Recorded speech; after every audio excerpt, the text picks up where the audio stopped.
5 tiene que ser menor que 5, entonces le pongo un 2. Eso solo, así con esas cifras que están ahí, ya es un número racional. Yo lo puedo escribir como un cociente de una fracción de números. Si es un número racional, lo único que tengo que hacer es situar un número también que cumpla esa condición, donde esté entre los dos números que nos piden, pero cuyas cifras sean infinitas. Entonces yo puedo poner, si ustedes quieren, puedo poner cualquier número, 3,14, 1, 2, 3, qué sé yo, y hacer una serie que siga y no especificar cuál es, porque no hace falta que ustedes encuentren el número racional, o sea, no se preocupen. Pero sí es importante que se entienda el concepto, que si es irracional, no hay periodicidad, no hay forma de poder llevar los números decimales a algo, y sí es un número racional, ¿ok? Clave este concepto.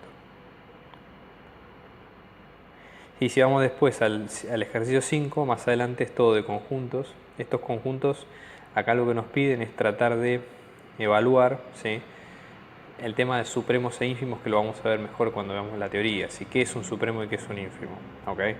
Tema muy importante a repasar en los conceptos. Lo que ustedes ven acá, ¿sí?, es lo que empieza a ser como una sucesión. El ejercicio 5, A, B y E son conjuntos de sucesiones, ¿sí? Esto lo vamos a ver mejor en la teoría, pero a grosso modo quiere decir que los n son todos números naturales que cumplen esa serie no, digamos, que cumplen ese patrón de números. Son como funciones de números naturales.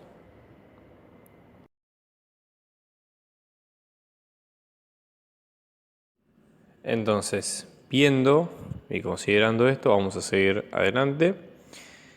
Vemos ahora, en este caso, donde nos piden determinar si 7 es cota superior, si 0 es cota inferior, si está cotado superiormente, inferiormente, y cuál es el supremo o el ínfimo del conjunto.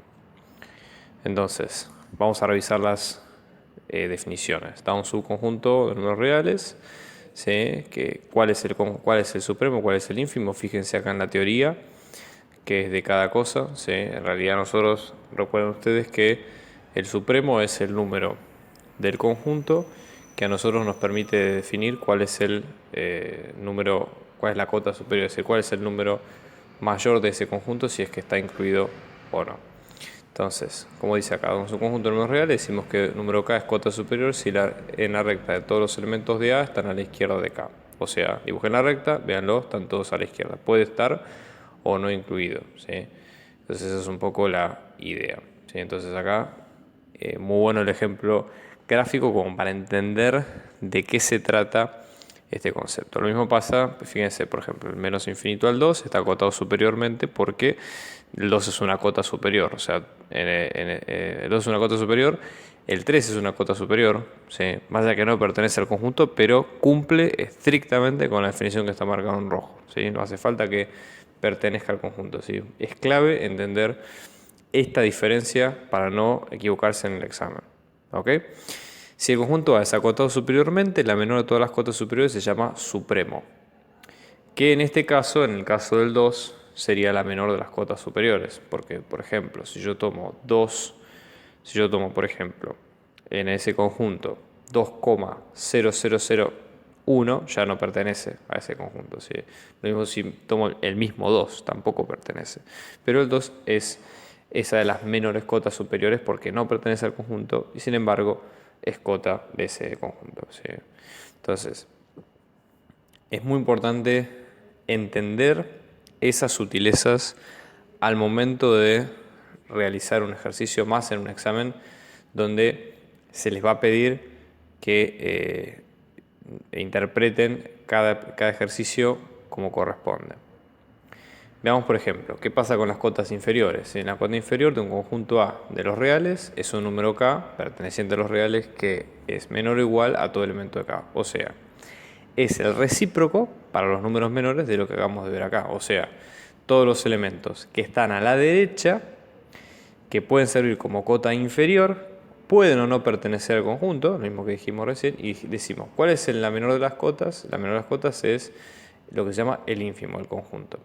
Es decir, ¿cuál sería la mayor de todas las cotas superiores? Para hacer una analogía con lo que veníamos viendo recién.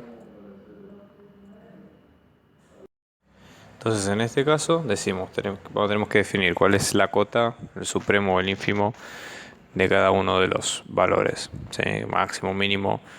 Hay una diferencia entre los tres, ¿sí? Recuerden ustedes que máximo mínimo es que pertenece al conjunto, la cota es que no puede pertenecer o no, ¿sí? Y el supremo del ínfimo es ese número que marca de esas cotas que nosotros tenemos, es el número, el mejor número, tanto sea para tanto a la derecha como a la izquierda de lo que nosotros venimos teniendo. ¿Sí? Muy claro tener esta definición. Vamos a ver ahora el ejercicio 5, donde dice considere las siguientes conjuntos, ¿sí? Se pueden definir como si fueran sucesiones, tranquilamente. Donde nosotros, por ejemplo, en la primera tenemos A, que es 1 sobre n para todo n natural. Entonces, ¿qué es lo que nos pide? Vamos a tomar esto como un ejemplo. ¿Qué es lo que nos pide acá abajo? Primero, determinar si 7 es una cota superior. Determinar si 0 es una cota inferior. Y determinar si está acotado superiormente o inferiormente. Yo estoy dibujando ahora como si fuera una especie de función. ¿Sí? La sucesión no funciona como si fuera una especie de función, una máquina que hace números. Es decir, yo le voy ingresando distintos valores, por ejemplo el 1 me sale 1 sobre 1, 1. Me ingreso el 2, me sale 1 sobre el 2, el 1 medio.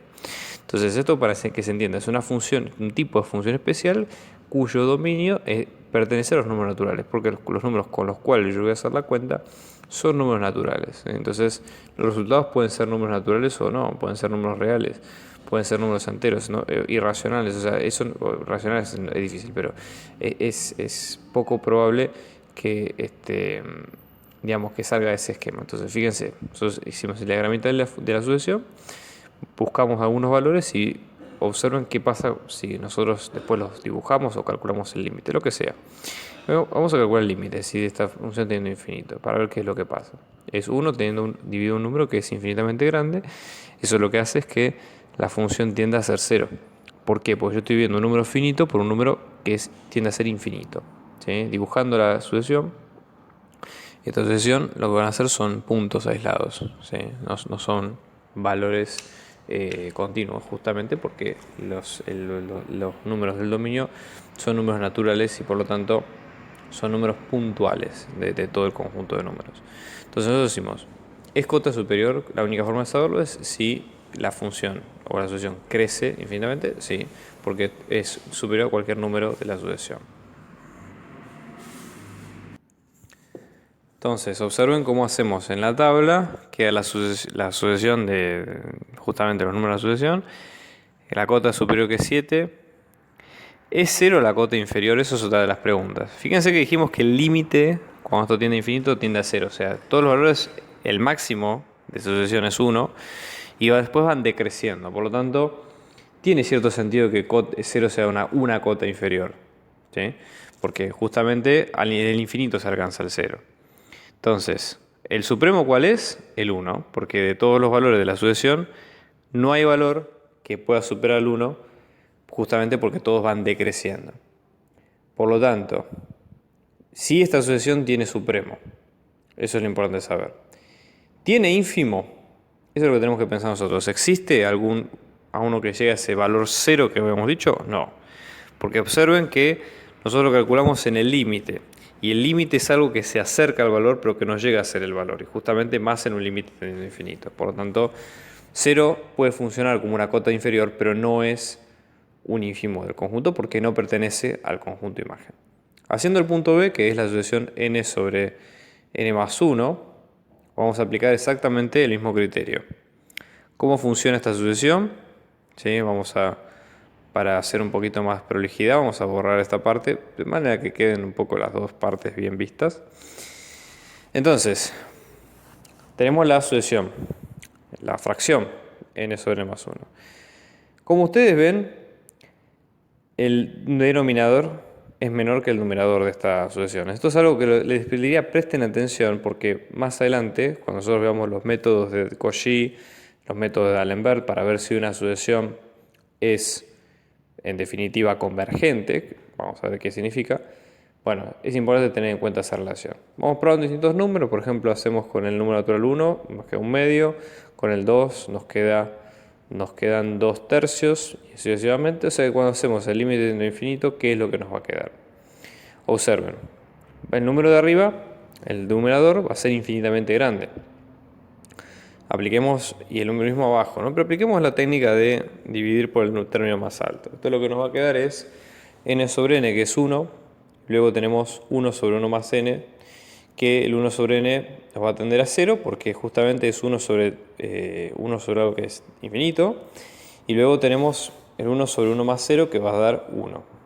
Por lo tanto, esta sucesión, pensemos, en el infinito tiende a 0, a 1, perdón. No alcanza nunca el 1 porque justamente alcanza ese 1 cuando el valor es infinito. ¿Qué es 1? Entonces 1 funciona como una cota superior. Pero a la vez decimos, bueno, ¿tiene cota inferior este número?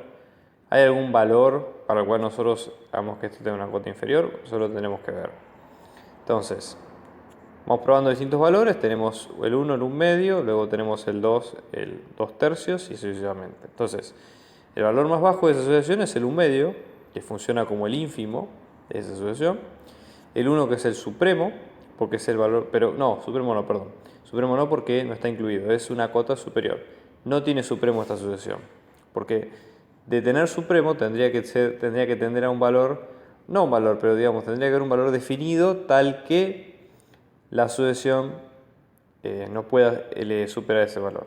Sí, es muy importante tener en cuenta ese concepto. Y después, ¿qué más nos queda?